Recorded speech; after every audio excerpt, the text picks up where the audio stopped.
brings up your days. Oh, you know, It happens we're all good the at doing time. that. We've been at this for a long time.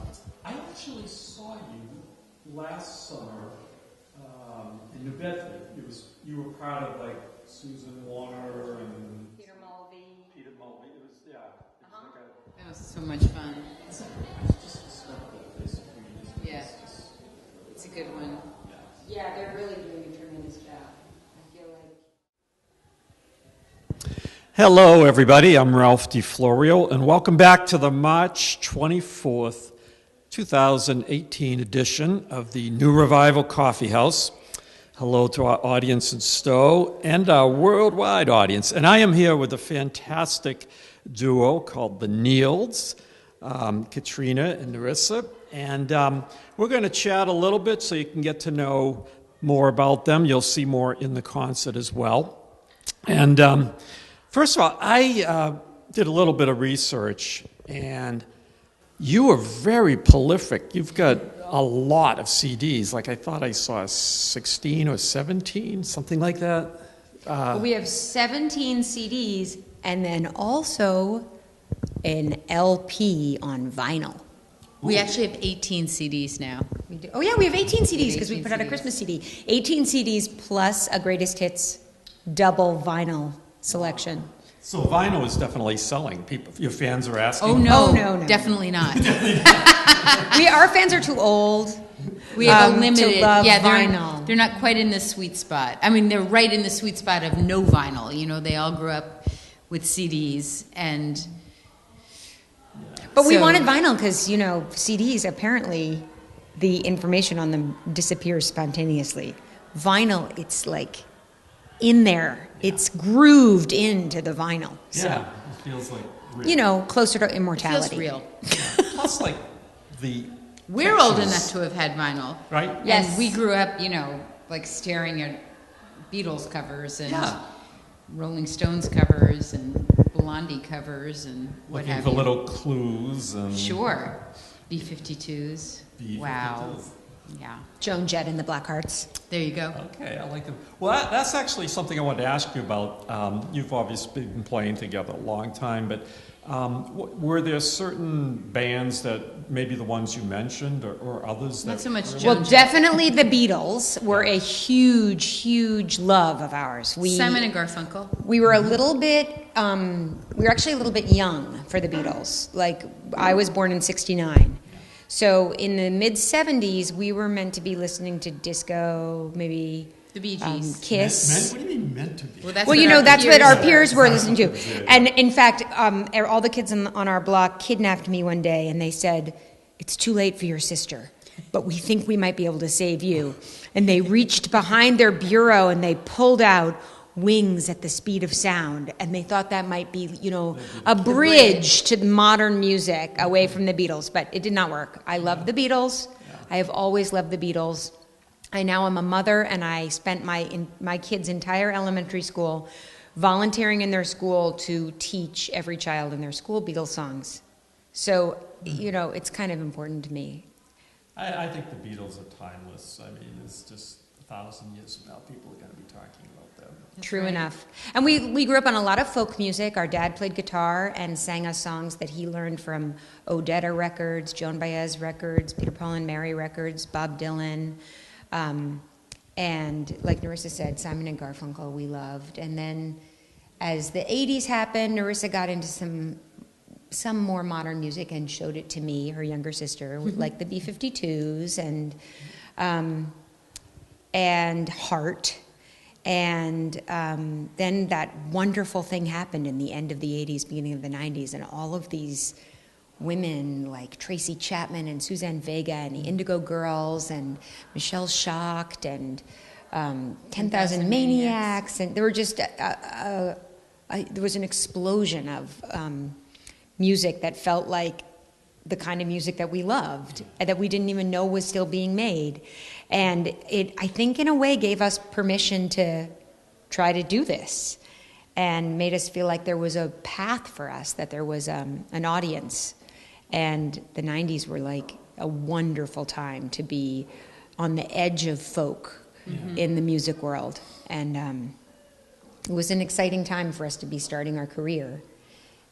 Yeah, and so you've obviously gone through a lot of evolution with the sound and how you perform and what the type of audiences. But I think along the way, one thing that's really interesting, you were talking about earlier music, and if I go back to the 60s and before that, like with Woody Guthrie, and I just find it really interesting the way what's happening in our society in folk music kind of reflects that a lot, and acoustic music and electric music as well.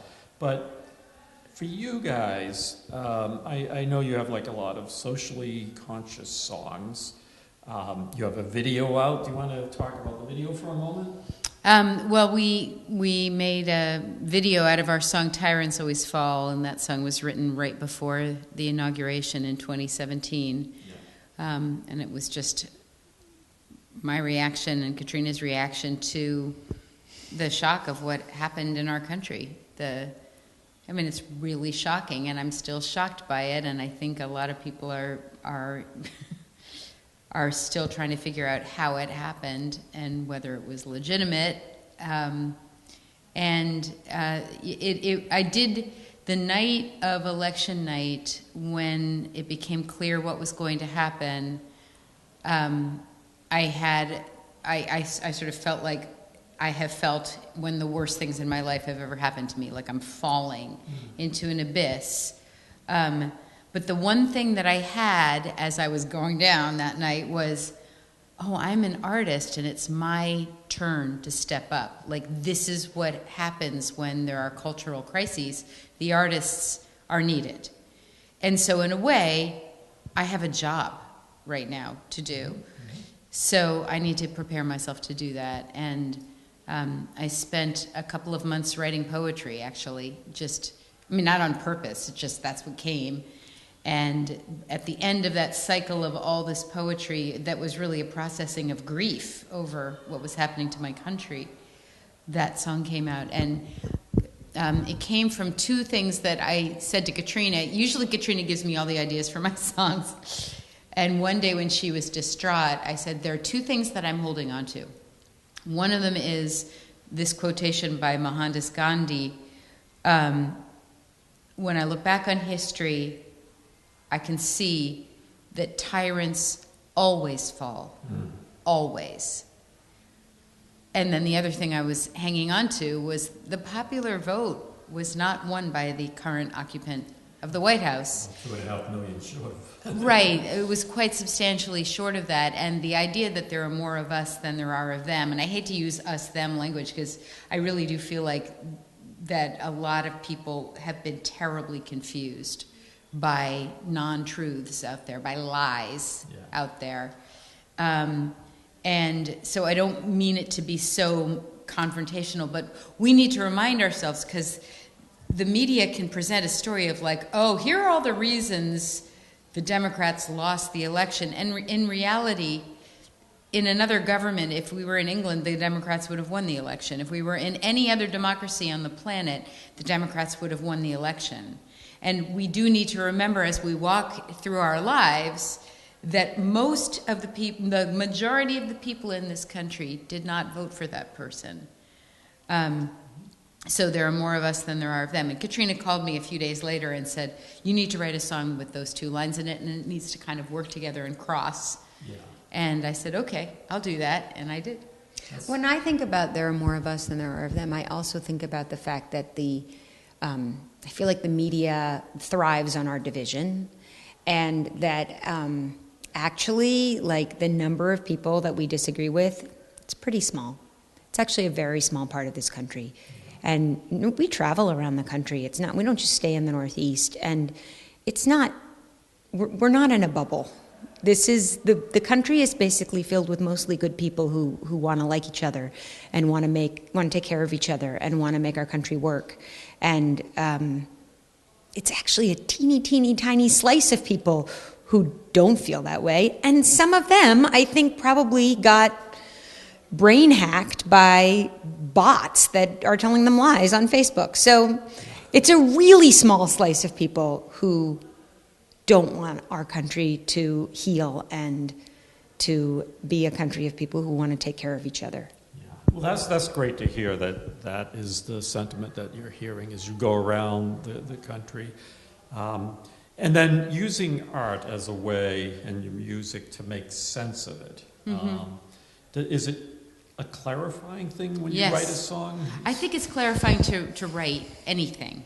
Yeah. I think writing is an incredibly therapeutic tool for any person. You don't need to be an artist to benefit from the power of writing. I think something happens alchemically to us when we write. Yeah.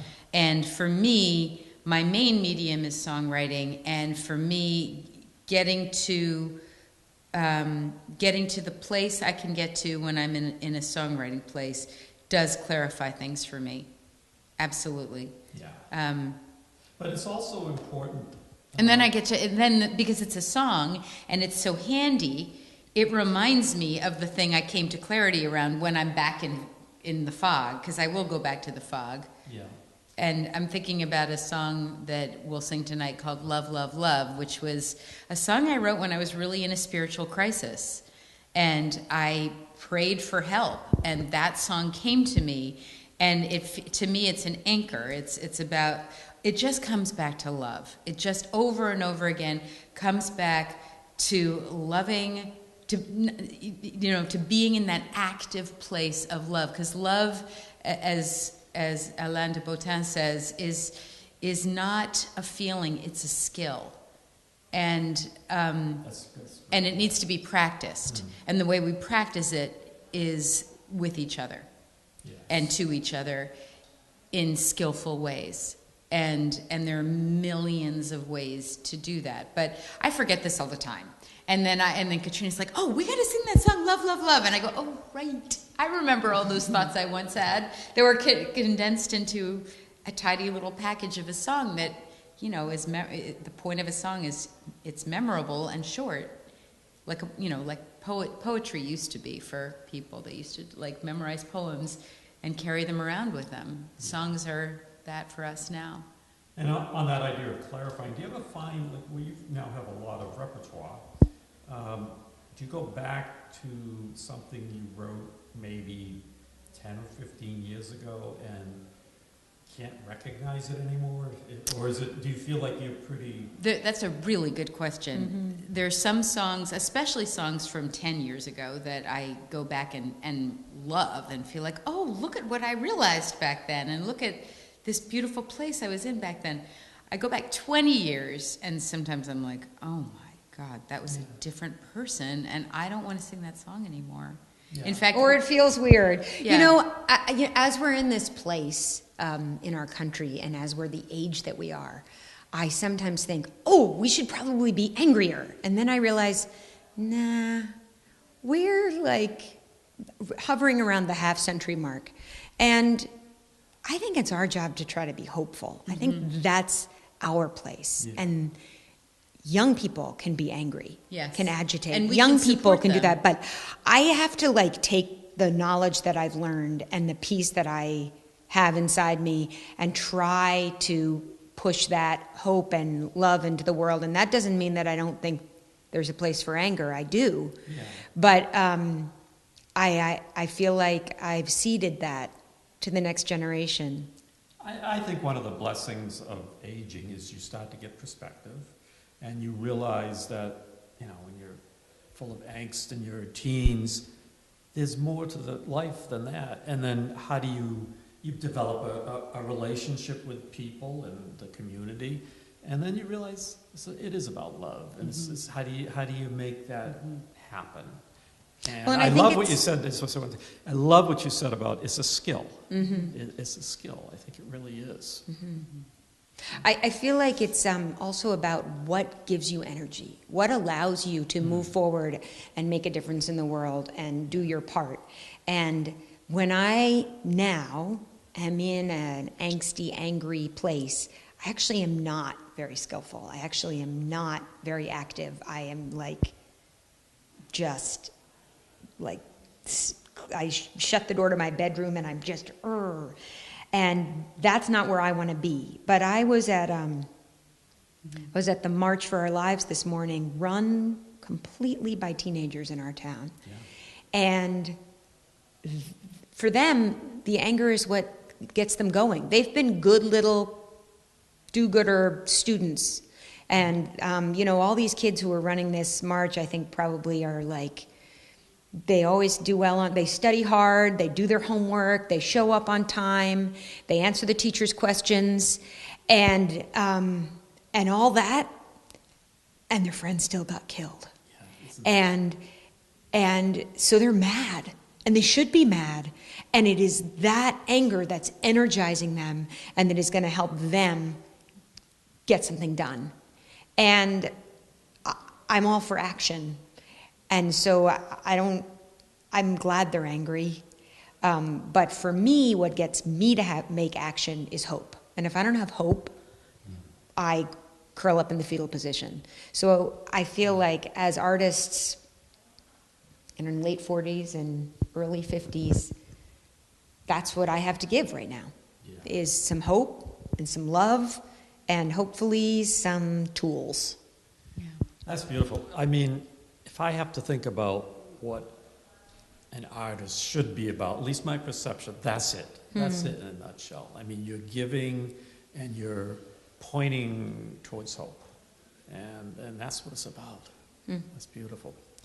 So I'm sorry to do an awkward transition here, but I want to give you folks a chance to talk about your CDs, where to find them, and They're easily found. The hard part is spelling our name right. and So Nields is spelled like fields or shields. Nields. It's always plural. I before E except after C. And you can find us on Spotify, on iTunes, on Amazon, on Pandora, and Apple Music, and CD Baby. We have our website, nields.com, that has all the information you could ever want to have. And if you go to our website, www.nields.com, you can sign up for our mailing list. And once a month, Narissa and I work very hard on a newsletter in which we endorse cool things that we've found on the interwebs over the course of that month. And Or books we're reading. or recipes. Yeah, or, not necessarily all online things. That's true. But you will get the newsletter only online. That is true. And you also might get to see photographs of our puppies who are siblings. So this is what we did. This was our... You're going to get a lot of hits now. Now that you mentioned puppies. Yeah. No, let me just tell you, they are the two cutest puppies ever.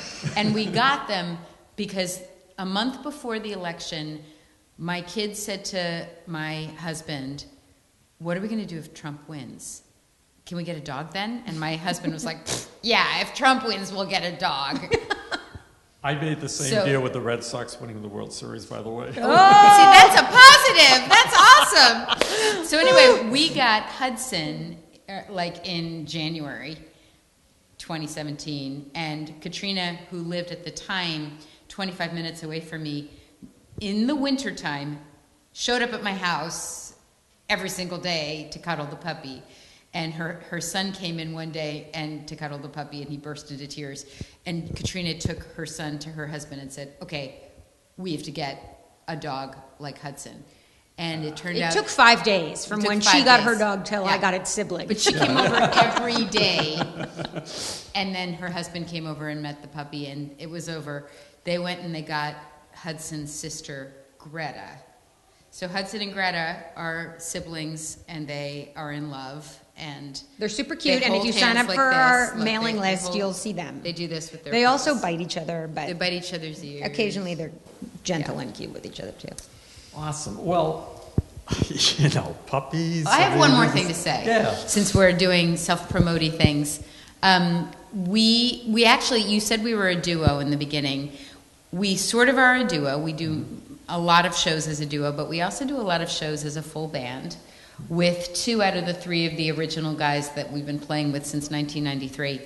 And we're going to be doing a big show at the Iron Horse in Northampton, Massachusetts to celebrate our 27th anniversary of being a band. That's June 22nd, a Friday night at the Iron Horse in Northampton, Mass. head out there, folks. It's going to be a good one. It will be memorable. This has been a wonderful conversation. It's inspiring. Thank you. Thank It really you. is. Thank I love what you said about being in the world as an artist. And yeah, this Thanks has been for a having us. great Thanks for interview, having and us. I wish you well tonight with the show. Thank you. And you know what I was thinking? I don't know if you do this kind of thing with the interview, and maybe it's too complicated, but we'd be thrilled if you wanted to show Tyrants Always Fall, the video. Can we do that, Lou? Yeah. Good. And then you'll see the whole band. Okay. Obviously. Yeah. I watched a couple. I saw some of the band.